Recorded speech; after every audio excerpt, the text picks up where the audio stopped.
I'm Lee. I'm Trula. Today, we're talking about workplace boundaries. I'm going to hand it over to you. Okay, so fun fact, boundaries are important. If you do not think that, I want to very much stress that. That's going to be my big stress here, and then I'm going to go into everything.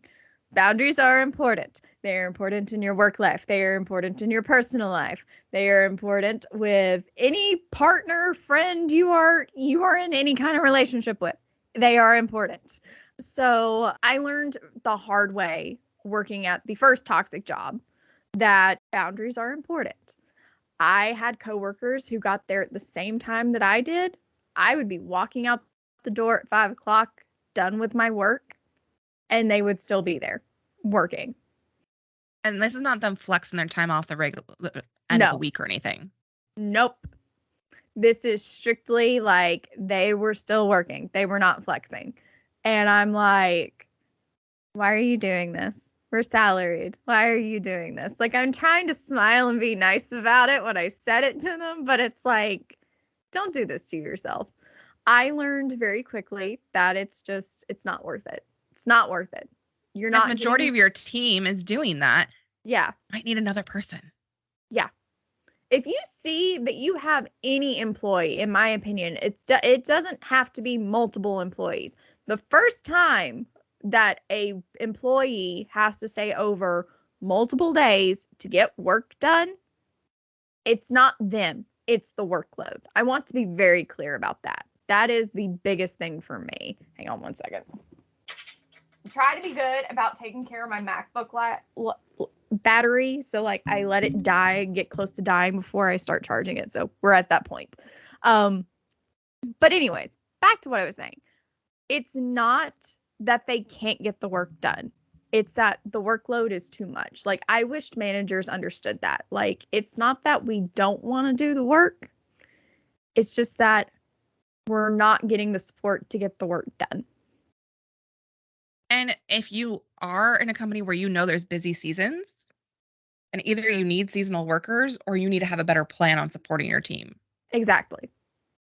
And that's the hard part, because I also want to be very clear. There was no room for movement where I was working. Like, none. The team that I originally joined was 3 people. I had 3 hospitals that I supported to do their contracts for them, and then gained 2 more when we had a shift go on, and ended up gaining 2 from another person on my team who was not very happy about it. I think you remember this story on some level, that we had a whole kerfuffle of shifting within my first year of teams. So I ended up on someone else's team. We were about this time that year, we were getting closer to I think it was actually the week of Thanksgiving that this all happened. Homeboy offered to help with work for our team. I am one of these that I am like very protective of my work. I do not want anyone messing it up, because I pride myself on doing my work correctly the first time, so that I don't have to ask a manager, hey, can you go in and fix this? I screwed this up. I do everything right the first time. He did not do this.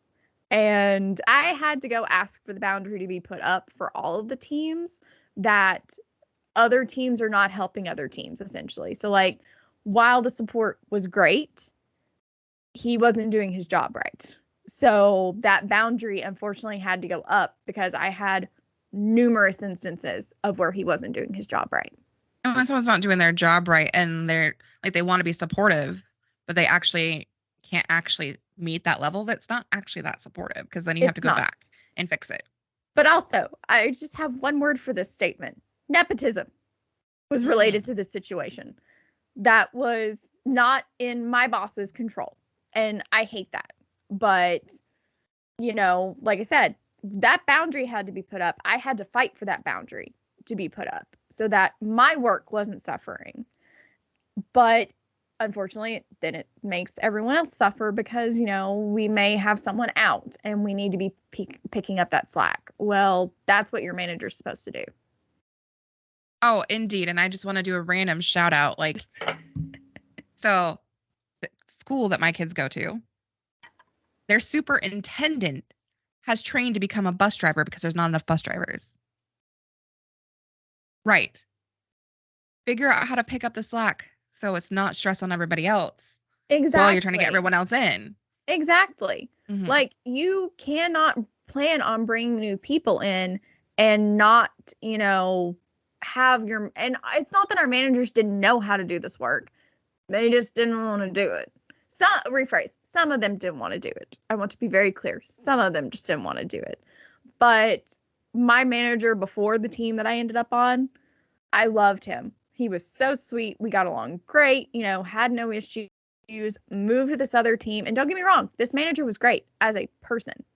Managerial wise, not so good, because repeatedly we'd get emails sent out, mass exodus to the team saying, hey, make sure you're doing XYZ. And then she would go and tell me after the fact, hey, you can ignore that email because you're doing your job right.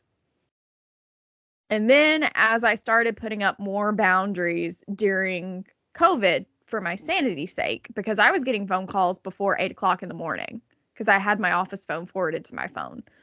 I was getting calls at 6 o'clock, 7 o'clock in the morning, our time, and being woken up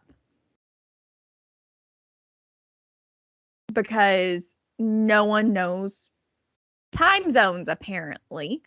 And so I had to literally like get to the point where I was like putting a boundary on, like, my signature in my email literally said my office hours are from 8 to 5 Central Standard Time. Like, had to go in and put that in my signature so that people knew not to call me. Like, I would say, and there's another comment I want to bring back to managers in a second, but yeah, when I was on call in one position, it was very specific hours. And guess what?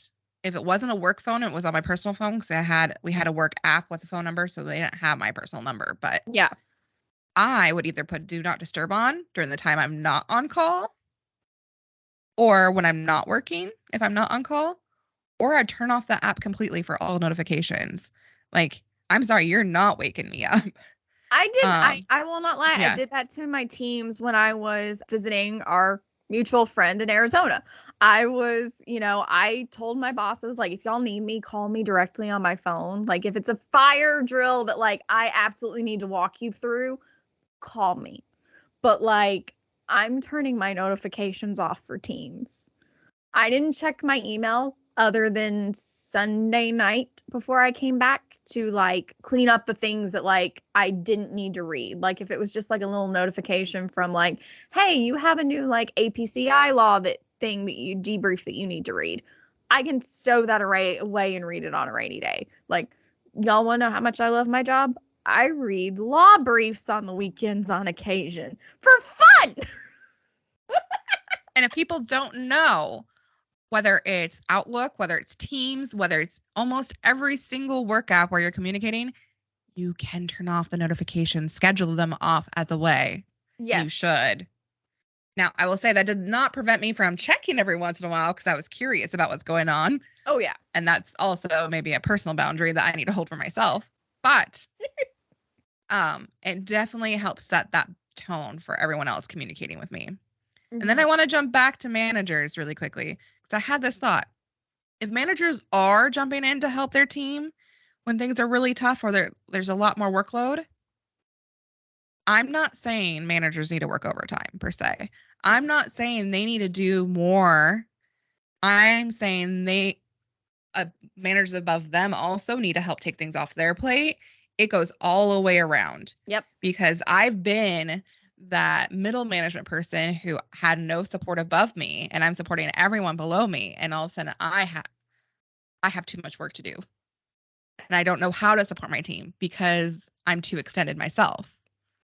Yep. What I needed is someone above me also taking some workload off of me so I can help support my team. And I've been in places where that has happened too. Like, hey, let me do some of this because you really need to support the team right now. Yeah. But good managers need good managers too.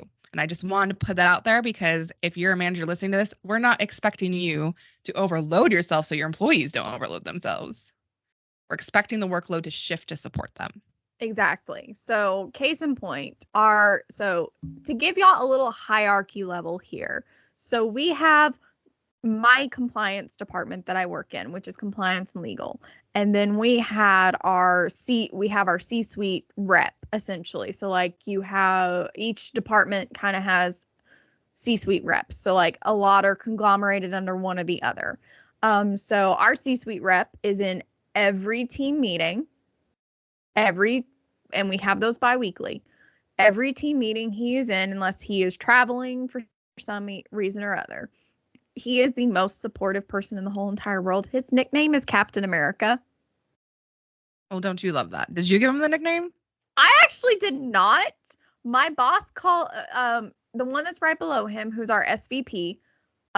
She actually nicknamed us the Arc Avengers. That is the name of our team, for her. And so And you're fangirling the whole time with oh, all that. I'm fangirling the whole entire time because like I'm the nerd over here that's like ecstatic about this. So we each have like our little roles that we play. I am very much everyone has joked I am the Black Widow. I am the one that it chameleons myself around to handle everyone. And that's just what I'm good at because I know how to make those connections and build those connections. Like we have so many IT like call-in favors that's not even funny just because of me. Like we will get shit done because I did that. And so each of us has like our little strong suits and everything of how we fit in the team. And Cap has actual military background. So it's even more appropriate because for those of y'all that maybe aren't Marvel nerds, Captain America is Army. And so that is what our Cap was the Army, if I remember correctly. I may be getting that wrong, and I feel horrible if I am, but he is amazing. And he's extremely supportive. So when our SVP went on vacation for 3 weeks, we told her, don't get in your email. Don't check your Teams. You're going on vacation. You're off for your birthday. Don't touch it. And we handled everything while she was gone. No issues. And that is how it's supposed to be. So it's like I said, toxic jobs 1 and 2 did not have that. Did not have that managerial support of like, while I'm out, things are taken care of. I would come back to more work than I left if I went on a vacation, to the point where what's the point of using my vacation hours if I'm just going to come back to 3 million times more work? I came back to 3 things that had to be finished while I was gone. So I'm going to bring this back to a previous episode I had. Yeah. Where you can sometimes take that workplace trauma and not ever let anything go when you go on vacation. Mm-hmm. So how did you transition to a team that says, hey, we can actually support you? How did that work? And how did you get comfortable just letting it go then? Or It was difficult. It was difficult. I've gotten better this year after taking like the little vacation time I took last year. I want to be very clear. I did not take a lot in my first year because I have a personal rule. Within the first year of joining an organization, I do not take vacation off unless I absolutely have to necessarily, or I need a mental health day. Like straight up do not. That is because you are learning the culture, you are learning the business, especially if it's something you've never worked in. And I've worked in compliance on a level. I've never worked in insurance with compliance. So like this is learning a whole new thing for me. So it's like I want to learn everything I can so that I can take off vacation and not worry about things not being done while I'm gone. So I'm also really bad about don't do what I do, where you try to use as little PTO as possible unless you're really bad about managing it, and pair it up with a weekend. I do that because I try to manage. We're only allowed to carry over 20 hours at the end of the year. So like I try to like manage to keep at least 20 hours in the bucket that carries over to the next year. But with that, it was more of a actions speak louder than words situation of I would tell them, hey, I took care of all of this before I left. These are the only things that need to be done while I'm gone. And coming back and there's not, and it's done. It really was. It's all about, unfortunately, and that's probably not gonna make anyone happy, but like it's all about actions speak louder than words. If your team is talking the talk and not walking the walk, you're not going to get that support. And so, like, it encourages me big time. She's like, don't check your email while you're gone. Like, but I'm still going to clean up my inbox, because last time I took a whole week off was my birthday earlier this year. I came back to like 200 and something emails because I was just CC'd on a lot of things. I literally told them while I was gone, I was like, please don't CC me on anything until I get back. Like, if it's something I need to know about, CC me on the last email on Tuesday before I come back, and then I can just go through and scroll through and find the things that I need to like look at in the email thread. Because like, I don't want to come back to 200 and something emails in my inbox and have to decipher what goes where. Like, that's not fun. I think especially, I would say, when I've had vacations, I would do that. Clean up my inbox while I'm gone, not because I want to do the work, but because I didn't want to come back and clean it up later. It's like, I check my email, maybe, okay, these I don't have to worry about. This I'll put in a folder to check later, or this I'll make sure is unread so I know I go through it, but I can actually filter through it. And I still do that. And I flag that's things. not necessarily the best thing either, but to really take a break. It's the one work boundary I don't give up, but I do try. It's the one work boundary that I have sort of fudged over the years. And so I have that rule of like, so like I did it Sunday night during my vacation. After we had gone to bed, I was winding down, laying down to go to sleep. Perfect time to just kind of scroll through, move the things that I can move around, flag anything that needs my attention when I come back. And if it's something that like, hey, my manager needs to be taken care of, like if she can pop in on it, I'll, won't forward it to her, but the next day I'll get up early and just be like, hey, saw this come in. Can you handle this while I'm out? Just to like keep the cogs going, in other words. So I'm very like adamant that I don't do that, because unless it's like something that like needs to be done. If it's something that can wait till I come back, I'll leave it there. But if it's something like, hey, this is on fire and it needs to be taken care of now, I'm sorry they only emailed me. I send it on. I'm like, and I'm very explicit in my out of offices. My out of offices explicitly say, you need to reach out to so-and-so. Which then means you shouldn't have to, but some people still don't. Yeah. And I'm just like, if you don't, and mine blatantly says, it will be taken, if you don't reach out to them, it'll be taken care of upon my return on this date. So if you want to wait till then, that's your choice. Now, say alternatively, what I've done too is block out time on my calendar my first day coming back, so I'm not overwhelmed with catching up on things. And I do that before I leave. Yeah. And so you don't know what meetings will be requested when you're gone. Nope. And honestly, I literally have this thing. I actually turn on my decline while I'm gone. Because you can do that in Outlook. For those of y'all that didn't know that, you can actually have Outlook decline meetings for you. Or not just while you're gone, but any meetings while past when you come back, if they're requesting it while you're gone. I think they don't. I think it's just for like if you're gone, if they plan it for when you're gone. But I need to look into that a little bit more, because I actually do turn that on. I'm like, but I also have to say my team's really good about like, hey, Trul's out of office. You might want to like hold off on sending that for a little bit. Like, I'm spoiled. I'm not joking when I say this. I'm really spoiled with my team, because it's like you go from two toxic situations and then you're in a place where like everyone feels supported. Everyone's getting that support. And it's not just, now I will say there are teams that like have better support, aka my team, because we are a team full of females. It is all female energy. There's only Cap. He's the only male. And he pretty much leaves us to our own devices unless we need him. Because he knows we get stuff done. As long as your team's getting stuff done, you don't need to be micromanaging them. Exactly. I mean, like, you shouldn't be micromanaging anyways. Usually it's like, how can I help support you so we can figure out how to get things done?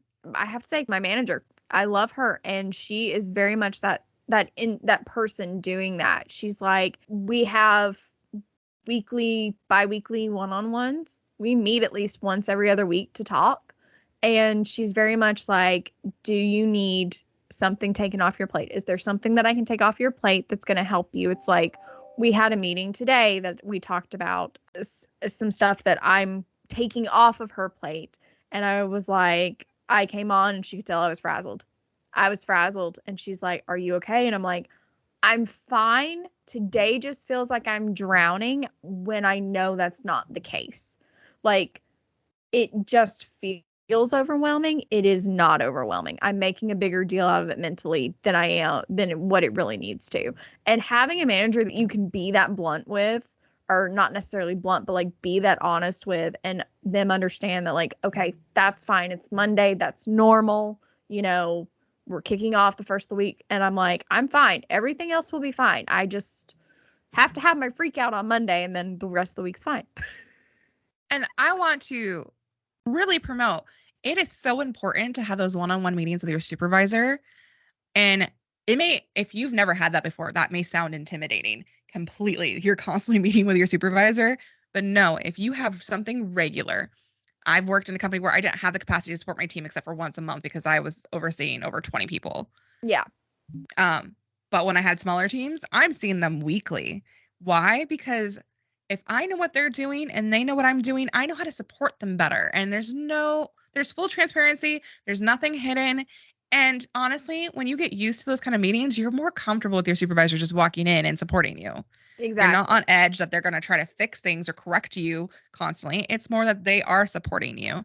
So if you can have these meetings regularly, they know what's going on, you know what they expect, and there's nothing like this hidden pressure that you're trying to figure out and interpret. And It's the gone. other thing I want to point out about that, it is not just that I have weekly meetings with.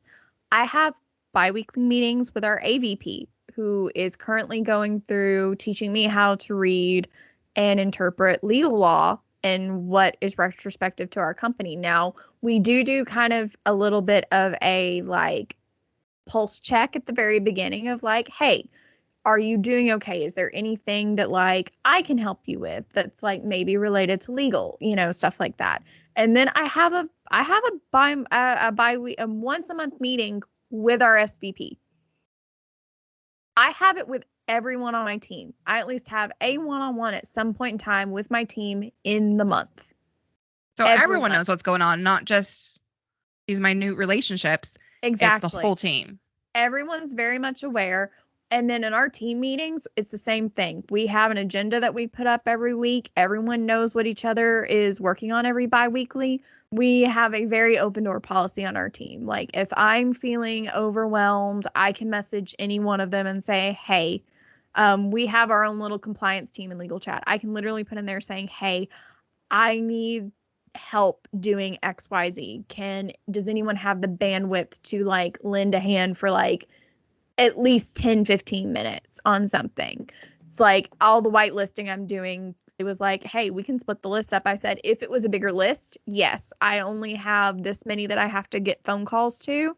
It's fine. I'm good. I don't need that, but thank you. I will keep that in mind if I need that support. And it's different. It hits different. Like, having the ability to have those meetings with like not just your direct manager, but having it with their manager and then the manager over them, it's different because you know the expectations from the top down. And this may sound scary to some people. Why would you want more meetings in your week? I don't have time for all these meetings. But why does it work, Trula? Why does it work? It's because you pick what time works for y'all. First of all, I want to be very clear on that. Our company instituted a no meetings before noon on Thursday. Huh. We have one day a week where no meetings are supposed to be scheduled before Thursday. I have been lectured about blocking out my time on that. And then Megan had to kind of like kerfuffle that down and be like, look, that's not a meeting. That's an appointment for her to do something. Like, she's blocked out time to do something. That's not a meeting. You're holding you accountable to make sure you don't have anything on your calendar during that time. Exactly. And I appreciate that. And I always say, it's like, no, this is an appointment. If you'd actually like, looked at it, it's an appointment for me to do something. Like, it's just a reminder for me. And so, like, we get reminders every so often not to schedule meetings before noon on Thursday unless it can't be helped. Sometimes that happens where it's just we don't have a choice. It has to happen. And we explain that. But, like, it works because you can't have trust in a team if you're not communicating. This all goes back to communication in the long run and communicating not just with your team, but communicating your boundaries with your team and letting them know, like, hey, I am, gonna be out of the office this week. I will not be responding to anything unless y'all absolutely need me. My boss knows I'm very adamant, 8 to 5. At 5 o'clock, if she messages me after 5 o'clock, I do respond. And I want to be very clear. That is not me breaking my boundary. I have the memory of a goldfish some days. You froze. You're going to have to. Where did I? You do respond. You do respond. Okay. I do respond, but this is not me breaking my boundary. This is me knowing that I have the brain of a goldfish sometimes and will forget things. So I have to lay eyes on the message, respond and confirm that I understand that I need to do this. And then it's the first thing I do the next morning because I remember it. But other than that, I don't answer my teams. After 5 o'clock, forget it. Forget it. I will leave you on red until the next morning. And so before we jump too far ahead, why are these meetings are different than emails? Yes, some meetings need to be emails. These meetings are about connection and collaboration versus informative information to spread around. Exactly. Legal review is a little bit different with, like I said, it's very much like the first 30-ish minutes are, I want to check how you're doing. How is Catherine? How is mom? How is life? How was your trip? Very much like I want to know what's going on. Yes, personable life situations. And then the other 30 minutes is, okay, we need to go through this, this, and this.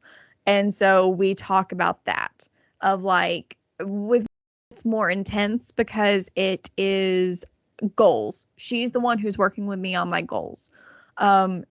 Is less intense because she's not having to help with the goals anymore. Like she might say like, hey, I'd really like you to take like 2 insurance courses this year. I've done 3, so I've done more than what she asked for. But like it's more about like development, not just goals. Yeah. Yeah. And so hers is more of a, I just want to see like, are you feeling supported? Is there anything I'm not doing? Is there anything that's not doing? Is there anything not doing? And I'm grateful for it. Like, sent Catherine a Christmas gift. Who can say their bosses sent their cat a Christmas gift? What was the gift? It's a little ball jingle thing that's like the little track, and it's 3 levels. She loves it. 3 levels? She loves it. Goodness. She loves it. Catherine loves it. But like, also my boss is very personable in the essence of like, I also got a Christmas and a birthday gift this year. The Christmas gift. Well, I would hope so. If your cat's getting a gift, hopefully it would be like, here's a gift for Catherine, not for you. I'm sorry. I mean, considering how many times has sent her gifts, I'm fine with that. Because, he got her the heated cat bed. But anyways. I would say more of their priorities are like, I'm such a cat lover. I just need to give your cat a gift. I'm sorry if I forget about you. I'm fine with that. I'm like, I'm sorry. She's the most important thing in my world. Yes, she should also be the most important thing in everyone else's world. But digressing, I told her, it was like, I really needed a bag big enough to like potentially carry my work laptop, but also have like notebooks for work, my book that I read at work. This woman bought me a Michael Kors bag for my birthday. Oh, wow. Now, mind you, she was also mad that I picked one that was on sale. I was like, but this is the one I like. Just because it's on sale doesn't mean that it's not the one that I want. Like, I'm not trying to cheap you out. Just this is the one that I wanted. But like I said, how many people can say that their bosses get them birthday gifts and Christmas gifts? Like, how many people can actually say that? Like, again, I feel And special. not just a group gift that everyone gets. Yeah. It's personal to you. Exactly. Like, we all do that. It's like, I'm actually surprising, and my boss she will never listen to this. I'm getting her a Gryffindor sweatshirt for Christmas.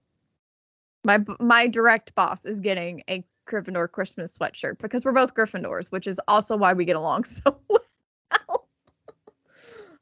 But anyways, like I said, with that, these meetings just work well because you have to have that level of trust. Like, if your boss doesn't care what's going on in your personal life to a degree of how it's affecting your job, there's a problem. My office also very much promotes mental health awareness, and we have a lot of resources for mental health with my job.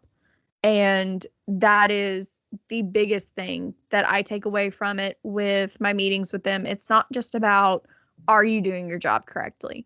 It is pulse checking. Are you mentally well right now? Have you taken a mental health day? Like, even Cap's bad. He will be like, when are you scheduling some vacation time? When are you taking some time off? Like, it's not that they want you to use all your PTO. They want you to be taking care of yourself. And if you're taking care of yourself, you can actually be more productive. Exactly. If you're on the edge of burnout, you are doing like 30% of the work, maybe even less, depending on where you're on burnout and working full time. Where if you're taking care of yourself, you might be doing 120% because you actually have the capacity to work. Exactly. Mm-hmm. And that's the biggest thing about these meetings is it's really about making sure your employees are mentally healthy and knowing that they have the space to come to you if things aren't going right. Because I can say I've literally messaged and just said, hey, I am having an awful morning. Is it okay if I just take a half day? If I just work the morning and I take a half day? She's like, that's fine. I got sick with the flu for the first time last year, and we don't have sick time. We only have PTO time. Literally, my boss said, just bill your normal hours. Lay down on the couch and bill your normal hours. If anything needs taken care of, we'll message you and you can hop on, but just lay down and take care of yourself. I remember when I had to do a bunch of quarterly reports. And if you've never had to do quarterly reports, you know that it's pretty, especially in the social services world, they're pretty strict deadlines because you could actually miss funding. And then I got sick. I got extremely sick. And my supervisor was like, this is the only one I care about. This is the one that needs to be done. The rest can be pushed off because some of them could be pushed off a little bit more. But it was more like, this is the one. There's not much needed, but this is the vital piece that we need from you. And a lot of that is because I was the one who held that information, and I had all the. I would have to do more work training someone to figure out how to do it for me. But it's like, take 2 hours, then take 6 hours off. Like, do minimally what you can with this huge deadline, but anything else can be pushed. These ones are the ones that can be flexible. Exactly. When I got the flu that weekend, we had actually just had everyone in the office. We had been to dinner that week together. We had been to an escape room together, which they all hate me for, but I think we had fun considering everyone said they had fun. I'm like, y'all, team bonding. Like, let's do things that are team bonding for us. But anyways, ended up with a flu that weekend, and literally like Thursday woke up feeling like hot garbage. Got to a just message and said, I know it's not COVID. I took a home test. It's not COVID. So I didn't give anyone COVID. But I was like, literally the minute I said, oh, it's the flu, she's like, poke at what you can throughout the day that's like high priority that you know about. If anything shifts, I'll let you know. Otherwise, bill your normal hours. Literally. Because I've never had the flu. Never. This was the first year. First year I had never gotten the shot. First year I ended up with it, and I was miserable. I was also supposed to be going on vacation that weekend. Like, I was supposed to be in Memphis, Tennessee with a friend. Ended up with the flu, which also then turned out she had an upper respiratory infection. Her husband ended up with the flu, and her sister ended up with the flu. So, not a loss necessarily. I had the vacation time already taken, so like, I just laid around on the couch all weekend with Catherine and just watched movies and ate soup and, took care of myself. But like, I got messages on Friday. I got messages on Monday when I had PTO time from her asking me, hey, how are you feeling today? Oh yeah, If you're not that makes a difference too. if That you're not completely taking makes a care of difference. your people, you're not going to get the productivity out of them that you need, that the company needs, not deserves, but needs. Because the And if company you're can not and if you're not sure what they're struggling with, you won't be able to know how to help them. exactly Like, can't point them to the right check resources. in. You got to be able to Make point them to the resources. and make sure they know that you're available to support.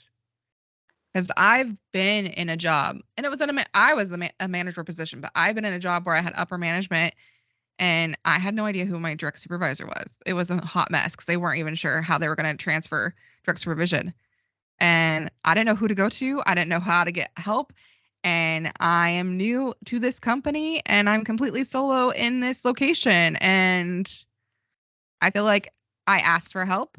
They were over capacity, and I just had to figure it out on my own. And then I stopped figuring out who to ask for help. I stopped asking for help. So Yeah, if you're because not checking in, at that point, you're self-sufficient. You don't need the help. And no, that's and not good.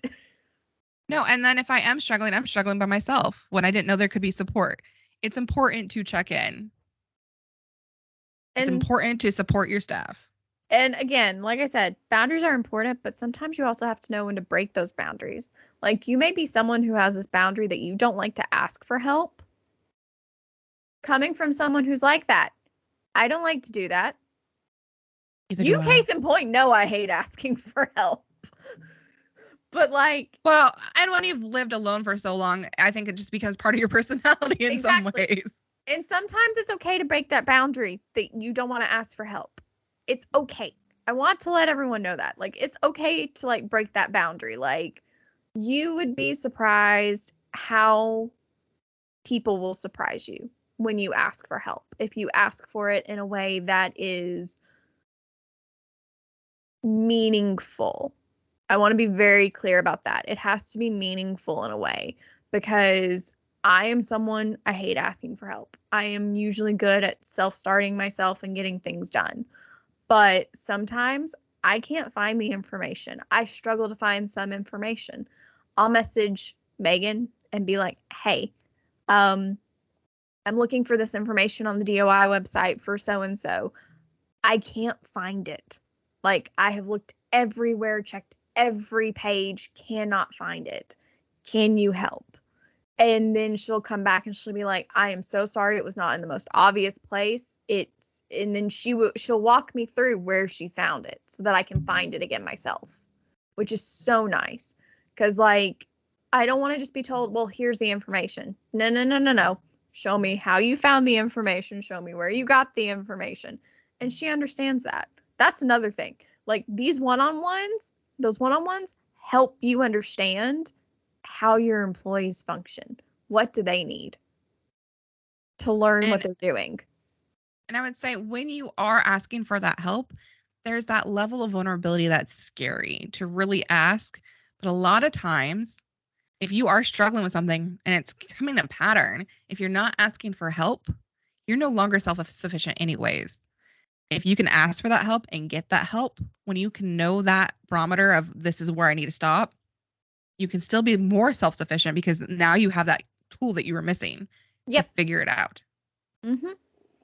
It's a drastic difference. And like I said, a team where you have that open communication, you are encouraged to have healthy boundaries. Like I said, she doesn't like it when I answer her after 5 o'clock. She's like, "I don't care.